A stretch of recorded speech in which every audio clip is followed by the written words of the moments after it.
Hello, my name's Tunny. I'm the Director of Adept Economics. Joining me today is my colleague at Adept Economics, Ben Scott. Ben, good to see you. Good to see you as well, Gene. Great. Ben, today we saw the ABS release the April 2020 labour force statistics, which showed that the Australian unemployment rate has increased to 6.2%, up from 5.2%. The Queensland unemployment rate is now at 6.8%. I'd like to chat with you about that today, and also what the recovery from this time of coronavirus could look like. There have been a lot of economists and market watchers commenting on that worldwide. So I'd like to speak with you about that. So to begin with, Ben, I'd be grateful if you could take us through the new figures released by the ABS earlier today. It's Thursday, May 14. So if you could take us through those numbers, please, Ben, that would be great. Yeah, sure, no problem. I've actually got some graphs I can put up on the screen here. So this first one is the unemployment rate in Australia in April 2020. And as you said before, it has risen about 1 percentage point to 6.2%, which is notably much lower than the forecasted 8%, which the majority of economists had agreed upon. And it also might be good to add that this is very much the beginning of the storm. Treasury estimates have the unemployment rate actually rising to 10% by June. So if we're only at 6.2% now, we may have a fair way to go.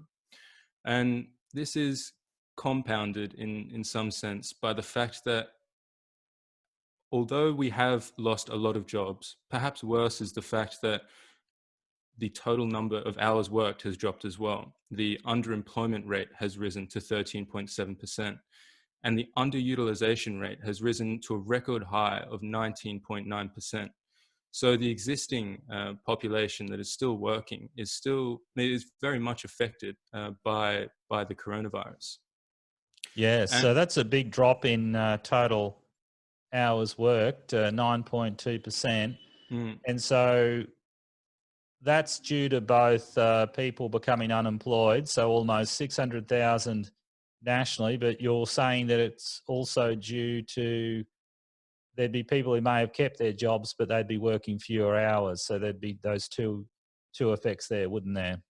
yeah, exactly. And on top of that, the JobKeeper payment has it so that firms are able to keep employees employed, but they may not necessarily be even working more than a few hours a week.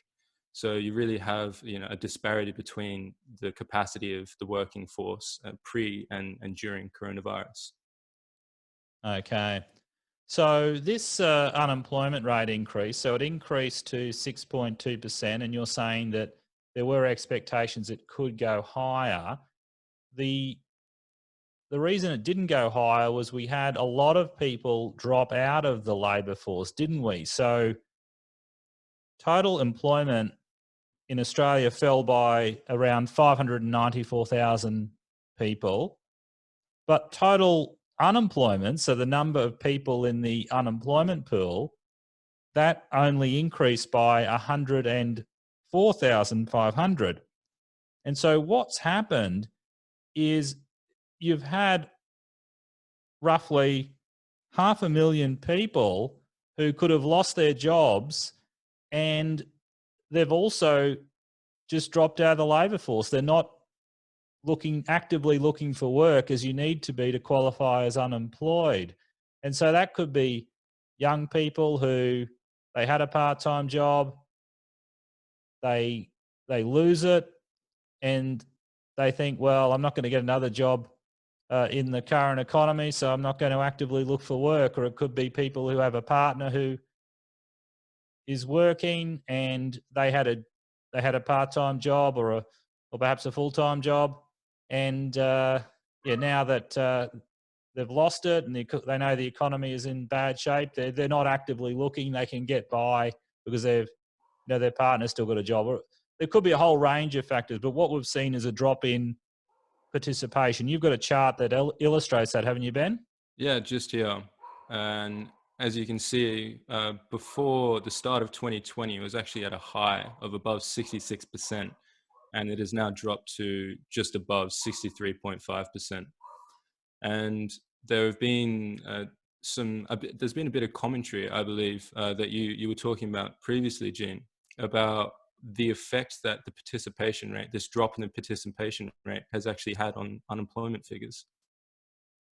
Yes, well, if the participation rate hadn't fallen, so imagine if instead of that 500,000 people dropping out of the labour force, if instead that had added to the unemployment pool, so if you had employment fall by 594,300 and then you had unemployment increase by a similar amount rather than 104,000, then the unemployment rate on Pete Faulkner's calculation, so Pete's an economist up in far north Queensland, the Australian unemployment rate would have got to 9.7%. So, yeah, this drop in the participation rate is the reason we haven't seen a much greater increase in the unemployment rate. And look, you mentioned that Treasury's estimated the unemployment rate could get up to 10%. We'll have to look at what their participation rate assumptions were. I'm not sure if they've published them. But if we've seen this big drop in participation, it could be that we won't see the unemployment rate get to 10%. It's very difficult to forecast. But Ben, I think that's a really good summary of what's gone on and good charts. One thing I would note is that I saw trend there before. You had on our previous charts, we've shown the trend labour force estimate. So the ABS has had to suspend the trend estimate, hasn't it? Because they couldn't calculate it because this is just such a massive change in the data series. Their trend measure just falls over. I remember this happened once before. I think this happened during the Rudd government when we had the Rudd money. There was a stimulus package and they couldn't use the trend measure to work out retail trade or something like that. I remember this has happened in the past. But that's just something a bit quirky to note. Righto. Well, that's a discussion of today's labour force data.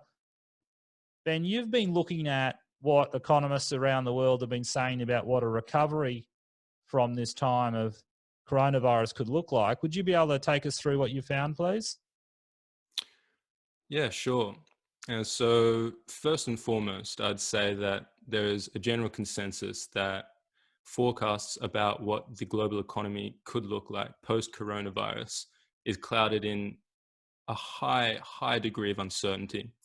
Nobody really knows what will happen, if a second wave will come back stronger than the first, if there's a third, if there's a fourth. So in introducing the different theories that have been thrown around, I think it's important to just take every theory with a grain of salt, because they are dependent on variables that are difficult, some may say impossible, to actually predict. So the most prominent predictions around the shape of the global economic recovery have been V and U shapes. So the V shape is actually looking at, proponents of the V shape believe that after social distancing measures are relaxed and the economy is allowed to return to its normal functioning, it will shoot back up to pre-coronavirus levels because there will be limited structural impacts from the actual virus itself. U-shapers instead believe that there could be some enduring impacts from the virus and that the economy won't spike back up so quickly, but will take a little longer to actually return to its previous level of functioning. Okay. Now, Ben, could I just ask, by the economy, when you're talking about it spiking back up or a V-shaped recovery, we're talking about the economy in terms of gross domestic product, in terms of economic activity? That's what we're talking about, isn't it? Exactly. I've actually got a good chart of the RBA's forecast scenarios, and you can see here that the upside and the baseline forecasts have that characteristic V shape rebound, whereas the downside is more of a U shape. And as you can see, these are for forecasts of Australia's GDP. Okay, so what this is showing, it's where the economy hits the bottom, isn't it? And how far it goes down. Yes, and so in the upside and the baseline, it doesn't get below 10% of where it was. So that it's indexed at, so December 2019 is 100. In the downside scenario, it looks like it falls by more than 10%, but not in those other scenarios. And then in the downside, we reach the bottom later in the year. In these other scenarios, we're reaching it about now, or in the middle, or roughly in the middle of the year. Yeah, and so that takes a bit longer. Okay, no, that's good. So that's from the Reserve Bank of Australia. That's from their statement on monetary policy, is it, Ben? Yeah, for May 2020. Righto. Okay. So that's for Australia. And what are other economists saying about what the recovery could look like? Now, if you look at what's happening in the US, they're still trying to get control of coronavirus, and it's done immense damage, or these social distancing measures have done immense damage to the US economy. We've had the US has seen over 30 million people added to unemployment. And I believe you've got a chart on the US unemployment rate, haven't you, which shows what's happened over there. Yeah, this here. So this is from the Bureau of Statistics in America, and as you can see, the April unemployment rate really rises quite rapidly to 14.7%. And this, in absolute terms, was 20.5 million people, I think, applying for jobless claims over the month of April. And there's been a lot of commentary about potentially the real rate of unemployment being much, much higher. So there are certain nuances with the way in which the unemployment rate is arrived at, and the ins and outs. And there are really, low 20 to medium 20 percentage points is what a lot of economists are saying could be the real rate of unemployment in America. Yes, quite possibly. Okay. Are there any other points on this issue of what the recovery looks like, Ben, that you'd like to make? Any other views that have been expressed around the world? Well, apart from just the rate at which the coronavirus actually recedes from the economy, and as a corollary, the rate at which governments are able to reopen their economies, there have been perhaps two other major factors. The first of those being the rate at which firms are able to re-employ after the downturn, and as we've seen, in America and in Australia, there have been huge rates of unemployment that are really skyrocketing, and it may be difficult for firms to actually recapture their old employees or search for new employees post coronavirus. Now, there's also the structural impact potentially that could come from broken global ties. This we've seen in Australia, perhaps most dangerously through the trading relationship with China, and really things are looking quite edgy there now. And on top of that, we're having security hawks all around the world, really promoting the idea of propping up domestic manufacturing industries and lessening the dependence on other nations for necessary imports. Yes. Yeah, that's an important policy question. It's probably not one we can deal with right now, Ben, but let's come back to that in the future because that is an important policy question. But what you're saying is that that sort of those types of policies, there's a geopolitical risk involved, which could lead to lower global trade post pandemic. Very possible. Look, we really don't know what the future holds. I mean, I don't think anyone at the start of the year, no economists I know were forecasting anything like what we're seeing. No one anticipated that we might have to enact such strong social distancing measures, which would have such a profound, massive adverse impact on our economy. So, I mean, we're running, and this is a terrible way to put it, but we're basically running an experiment on the economy, and we have to wait and see what the data are. I don't think this is anything anyone can forecast. It's outside our usual experience. There's just no way you can model this, in my view. Do you have any thoughts on that, Ben? Yeah, I agree entirely actually, and I think that Mervyn King and John Kay's book on radical uncertainty really captures this point of there are some things that are simply unknowable.